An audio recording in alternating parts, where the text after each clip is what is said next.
Hola amigos, ¿cómo están? Esperamos que se encuentren muy bien. Les doy la bienvenida a una continuación de nuestro estudio acerca de cómo de hacer amigos de Jesús.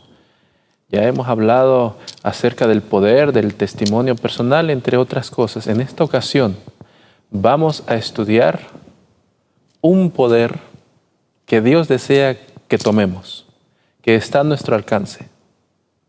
El poder de la oración, especialmente interceder por otros.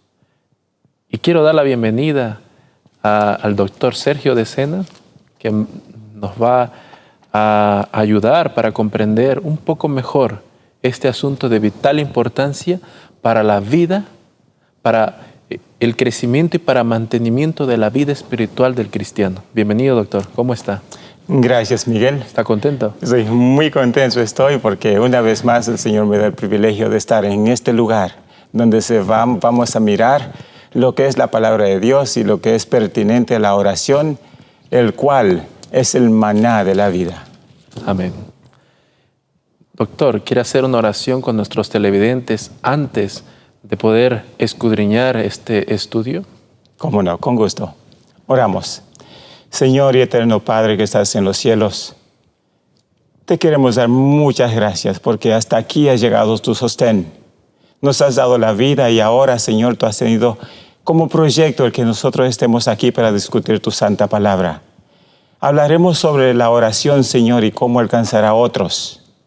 Pero gracias, porque no solamente nos mira a nosotros, sino que tú nos pones a nosotros también a que trabajemos igual que tú para alcanzar a aquellos que también han de venir a tu reino. Danos el discernimiento y la sabiduría, y a los corazones que nos van a escuchar allá afuera, Señor, prepáralos para que estas palabras caigan en una tierra fértil, en un corazón dispuesto a orar más para tener una amistad verdadera contigo. Te rogamos estos favores en el nombre de Jesús, que es santo. Amén. Amén.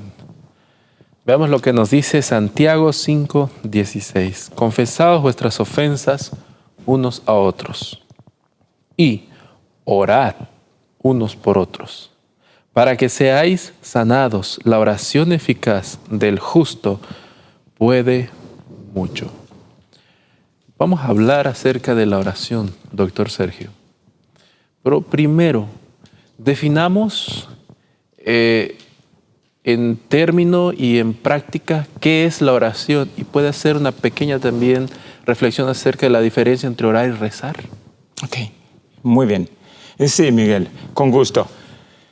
Primero quiero decir antes de contestar la pregunta, Miguel, es que de acuerdo al texto que leíste, que es Santiago 5:16, lo primero que Dios quiere es que nosotros estemos sanos. ¿De qué sería la pregunta? Ciertamente. Tenemos que estar sanos y para estar sanos tenemos que tener una relación íntima con Dios. Tenemos que tener una alimentación permanente que viene de Él. Tenemos que tener esa sanidad. Entonces, después de estar sanos, entonces el Espíritu de Dios que vamos a pedir de la oración podrá encontrar un lugar en nuestras vidas. Para que entonces, transformándonos, nosotros podamos actuar acordemente. Y es, Miguel, lo que ocurrió con la iglesia del Nuevo Testamento. Entonces, pero antes de entrar a esa parte, permíteme entonces darte respuesta a lo que es la oración y cuál es la diferencia de la oración y el rezo. Mira, Miguel, encontramos en el libro de Jeremías 27:18, cuando miramos la palabra oración e interceder, encontramos la palabra en hebreo praga o paga. Esta palabra nos dice que puede significar rogar, puede significar pedir, puede significar allegarse a alguien. Pero también nos dice que esa palabra puede significar interceder. Ya la palabra interceder no se trata de mí, de mi salvación, de mi intimidad con Dios, sino que voy a interceder por otro que a Dios también le interesa que esté allegado a Él a través de la oración.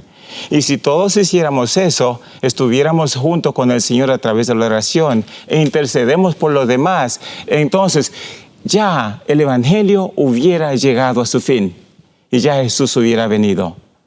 Pero entonces, para hacer la diferencia entre la oración y lo que es el rezo, podemos mirar entonces que la palabra paga, como mencionaba, tiene que ver con venir y postrarse ante uno que es superior a uno mismo, ante uno que uno considera como un Dios, ante uno que uno considera que es iluminado, ante uno que puede poner en nosotros un espíritu mayor, ante uno que puede transformarnos para que podamos bendecir a otros. Y ahí tenemos lo que es la oración, o lo que es la palabra paga. Pero el rezo, por otro lado, es la repetición de un mismo texto, un mismo contenido, que siempre se repite igual como ocurre en el Padre Nuestro, lo cual debió de ser un ejemplo para que nosotros aprendiéramos a orar, no para recitarlo como una oración propiamente dicha cuando estamos delante del Señor. Un Dios que es variable, que es todo bendición todo el tiempo, nos bendice de muchas formas, por eso no podemos rezar a Dios. Tenemos que orar a Dios. Y por cada una de las bendiciones que nos da, entonces nosotros orar y dar gracias. Amén. Orad sin cesar, nos dice Primera de Tesalonicenses. Hablando de la oración y del poder que tiene. En sí, ¿cómo es la relación entre el poder y la oración y el poder? O sea, ¿qué poder es el que viene cuando uno está orando? Ok. Vemos que la iglesia de la antigüedad, o más bien no del Antiguo Testamento, pero del Nuevo Testamento, ya cuando Jesús estaba en la tierra, los discípulos andaban con Jesús. Ellos miraban la actitud de Jesús frente a su Padre. Jesús tenía una actitud que era de constante oración. Aún cuando venía creciendo con su padre y madre, Jesús era de constante oración. Pero ya una vez llegado a los 30 años de edad, donde él comienza su ministerio y los discípulos comienzan a ser parte de él, los discípulos entonces entienden el poder de la oración. Pero Jesús no permanece con ellos. Jesús asciende. Y desde entonces Jesús asciende de allá, entonces del cielo. Una vez que Jesús estaba siendo vestido de sacerdote, el Espíritu Santo desciende a los discípulos que estaban orando unánimemente para ser sanados y para poder interceder por otros. Y ahí el aposento alto se llenó del Espíritu de Dios. Se llenó de tal forma que ellos salieron de ahí tan rebosados que se fueron a predicar el Evangelio, y el mundo conocido en aquel tiempo, ellos lo abarcaron todo. Todo el mundo conocido de aquel entonces, los discípulos lo alcanzaron. Increíble.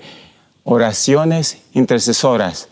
Jesús ora por nosotros constantemente. Y es por eso que nosotros así mismo tenemos que orar constantemente.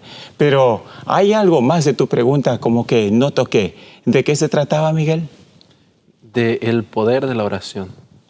Entonces, te pregunto eso porque justamente los discípulos que estaban unánime no tenían fuerza en sí mismos, sino que el poder que le estaba llegando es ese mismo poder que yo he mencionado, el poder del cielo, el poder del Espíritu Santo, el poder que emanó, el poder que salpicó a los discípulos, y eso que solamente fueron chispitas del Espíritu de Dios que llegó a ellos, y con eso voltearon el mundo conocido. Así que ese poder que llega realmente a los que oran no es nuestro poder. Nosotros no tenemos ninguno, a menos que aceptemos a Cristo Jesús, imitemos su vida y oremos como Él lo hizo para tener una relación perfecta con su Padre.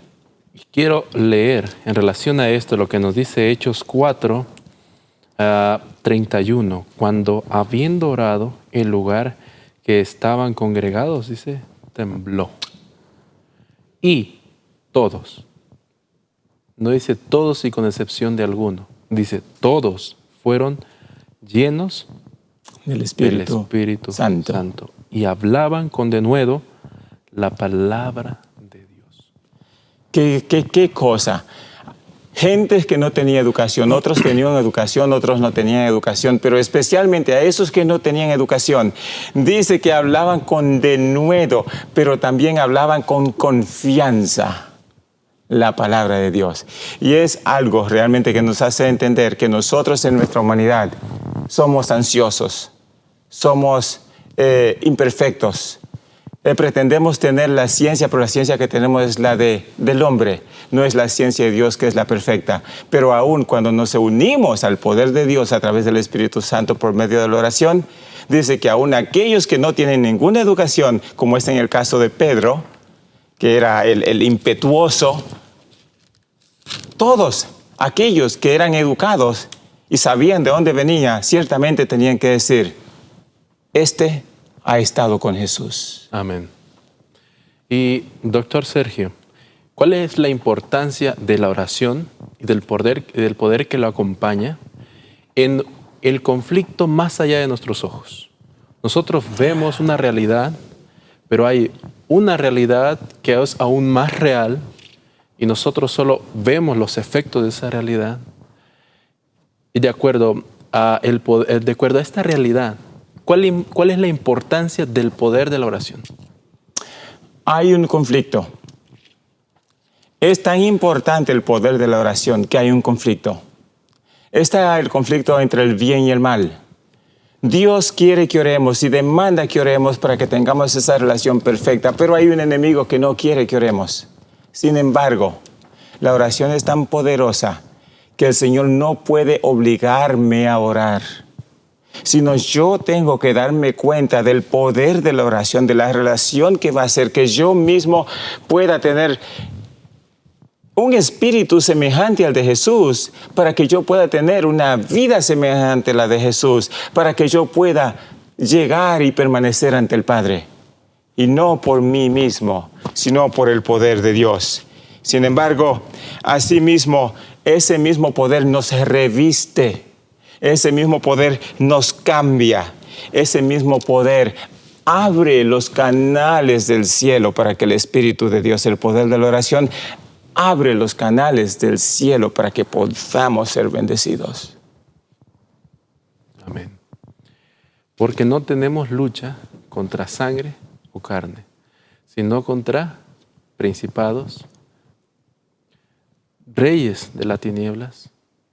Pero entonces Jesús nos da la opción, no la opción, sino la bendición de la oración, para derribar todos estos poderes que obran iniquidad para nuestra perdición. La oración tiene suficiente poder para ahuyentar, como fue cuando Jesús estaba siendo tentado por Satanás. Mira, Miguel, déjame hacer un comentario con respecto a eso que acabaste de decir. Ese poder al cual tenemos que combatir es tan fuerte que hasta en el aire está.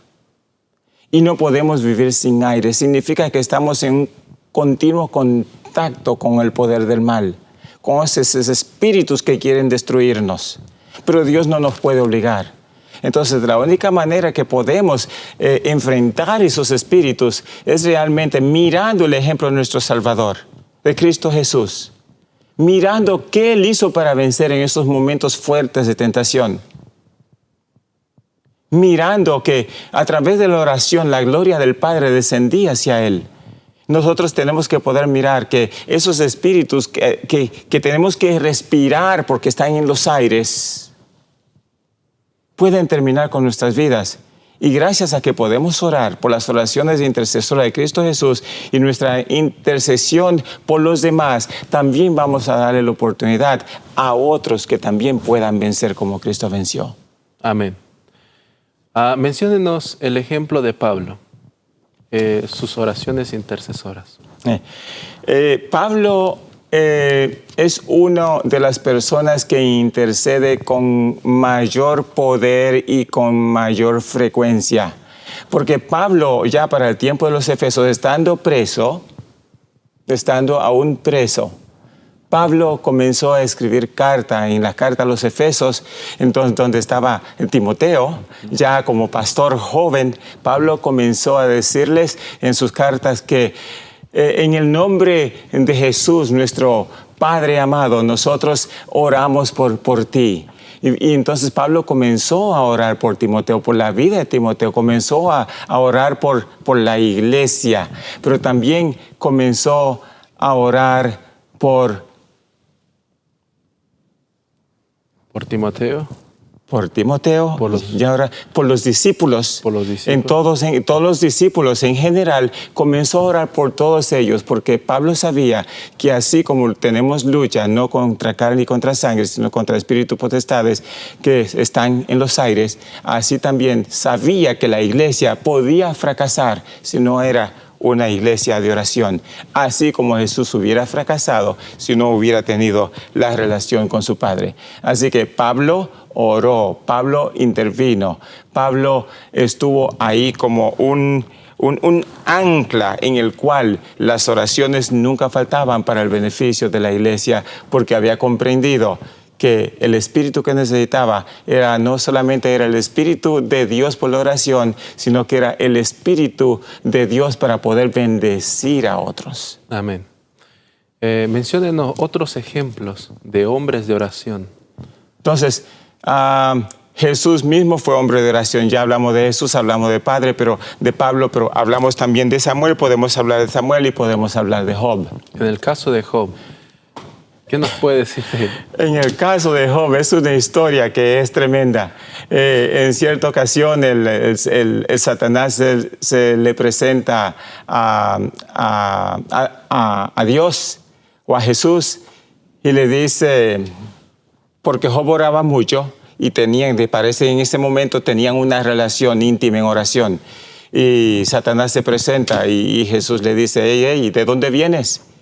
De darle vuelta a la tierra. Jesús le dice, ¿qué te parece, mi siervo Job? Dice, creo que sí te sirve, pero es por todos los bienes que tú le das, todos los privilegios que tú le das.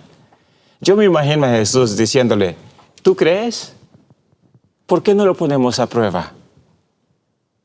Dice, Satanás como que se alegró, dijo, ya esta es mi oportunidad, porque Job era uno que desde que amanecía estaba orando y hacía sacrificio para él, para cada uno de sus hijos y para su esposa. Era un hombre fiel y leal.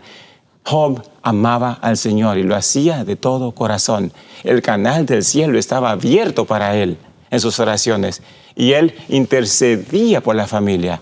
Satanás le dice al Señor, está bien, voy a tomar tu reto, pero Dios, conociendo la intención de él, Satanás dice, a este le voy yo a quitar la vida. Jesús Dios conociendo, le dice a Job, asegúrate, haz todo lo que tú vayas a hacer, pero no toques su vida. Y comienza la lucha. Job, pierde a los hijos, pierde los bienes, pierde su casa, pierde todo lo que poseía.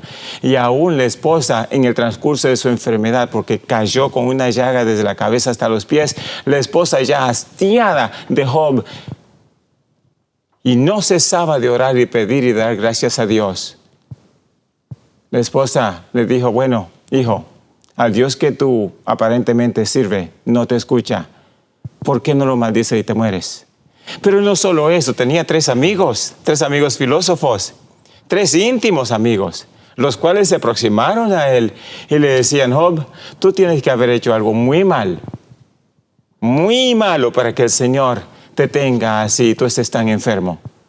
Job sabía la relación que él tenía con Dios y sabía que era una prueba y oraba constantemente, pero ya al final el Señor le dice, antes de tú poder ser redimido de todo eso, te toca hacer una cosa aún con tus enemigos, aquellos que te acusan. Esos 3 amigos que tú tienes, que te acusan de haber pecado, tienes que orar por ellos. Tienes que interceder por ellos. Y así fue. Job intercedió por ellos. El Señor lo curó, porque era un hombre de oración, era un hombre de fe, es un hombre de sacrificio. Y finalmente el Señor lo restauró con 10 veces más de lo que tenía. Entonces, Cuando nosotros oramos, el beneficio no es nuestro, nada más. Es por aquellos por quien oramos. Pero al orar por ellos, el Señor tiene misericordia de nosotros y aumenta nuestra fe aún más. ¿Quién sabe? Si tal vez 10 veces más. Aún no llegamos a la fe del tamaño de un granito de mostaza, por el cual debemos de pedir al Señor todo el tiempo, que por lo menos nos lleve ahí. Amén. Vemos en esta historia el conflicto, Sí, el poder de la oración intercesora y vemos el beneficio que uno como quien está orando también recibe. siempre. Doctor Sergio, ¿cuál es el llamado que Dios nos está haciendo? ¿Cuál es la invitación? Hay, Miguel, en ese poder invisible de la oración, hay un llamado que el Señor nos hace.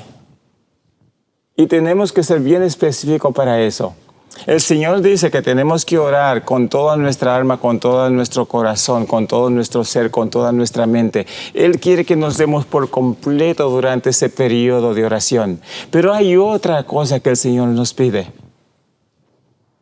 Nos pide que por lo que vayamos a orar, que seamos específicos. Como por ejemplo, ¿qué podría ser? ¿Qué tú quieres? ¿Quieres tener una vida abundante en ganancia de almas? Entonces, pide la sabiduría a Dios para que Él te dé esa capacidad. Es algo específico, que te enseñe a estudiar, que te enseñe a enseñar, que te enseñe a amistar, que te enseñe a sanar, que te enseñe a estar ahí como Dorcas para los demás, que tú te puedas gastar con eso. Todo eso, cada una de esas cosas que yo he dicho, tú puedes pedirla por separada específicamente para que el Señor te vaya dando esos dones hasta que tú, con esos dones, puedas estar rebosado lo que tú necesitas ya para ganar almas. Y vas a llegar al punto de pedir cosas tan específicas que tú vas a estar tan lleno de eso que tú no vas a tener que hablar. Sino que ya por tu misma forma de ser, es tuyo, Dios te lo dio, por tu misma forma de ser ahora, aquellos que te miran, aquellos que te observan, van a decir, wow, ese es un nombre de Dios, Él está haciendo algo diferente. Sin embargo, no solamente tú tienes una vida de oración, sino que tú tienes una vida de oración que es enfocada a lo que tú sabes que Dios ha prometido que Él te puede dar. No lo que tú quieres como Miguel. No lo que yo quiero como Miguel. No lo que mi hermano o mi padre quiere o lo que el pastor quiere. No, tenemos que pedir lo que ya Dios ha prometido que puede dar, como el Espíritu Santo, para que descienda y que nos adiestre, nos enseñe, nos ilumine, nos eduque, nos ancle en el Señor para que podamos ser transformados por completo. Así que tenemos que ser enfocados en lo que vamos a hacer. Y ese es un llamado que quiero hacer. Amén. Es el llamado que quiero hacer realmente, Miguel, es que nosotros somos hijos de Dios, por lo menos nos llamamos hijos de Dios. Pero no creo que miramos con suficiente fervor la vida de Jesús para comprender cuál era la base, el fundamento de su espiritualidad, del dominio que tenía sobre el pecado. Vaya, esto es importante lo que acaba de mencionar. Y quiero preguntar un poco sobre dominio sobre el pecado. O sea, la oración, además de dar el poder de beneficiar a una alma, a beneficiarme espiritualmente, ¿da poder para vencer el pecado? Sí, Miguel, porque de hecho yo soy pecado. Tú eres pecado y todos somos pecado. Por lo tanto, en pecado somos destituidos de la gloria de Dios. No podemos recibir el Espíritu Santo. Soy yo, estoy en la oscuridad, mi mente está en la oscuridad, mis deseos están en la oscuridad. No tengo el deseo de predicar a alguien para que venga al trono de la gracia. Pero el poder de la oración, como canal, nos puede traer a ese poder que es la vida de Jesús para que podamos realmente ser ese testigo que necesita que seamos y tengamos el poder de lo alto en nuestras vidas. Amén. Muchas gracias, doctor, por este hermoso estudio que hemos estado teniendo. Dios le bendiga. Gracias a ti, Miguel, por la invitación. Que el Señor te bendiga a ti también. Amén. A ti, amigo querido, quiero despedirme leyendo este párrafo, esta cita de Elena White, Comentario Bíblico Adventista, tomo 3, hablando acerca de la oración intercesora. Esforcémonos para caminar en la luz, así como Cristo está en la luz. El Señor quitó la aflicción de Job cuando él oró no solo por sí mismo, sino por los que se le oponían.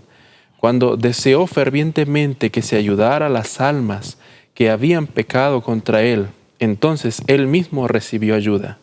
Oremos no solo por nosotros mismos, sino también por los que nos han hecho daño y continúan perjudicándonos. Orad sobre todo mentalmente. No deis descanso al Señor, pues sus oídos están abiertos para oír las oraciones sinceras, insistentes, cuando el alma se humilla delante de Él. Esta es la invitación. Perseverar en la oración. Que Dios te bendiga y te guarde. Nos vemos en la próxima.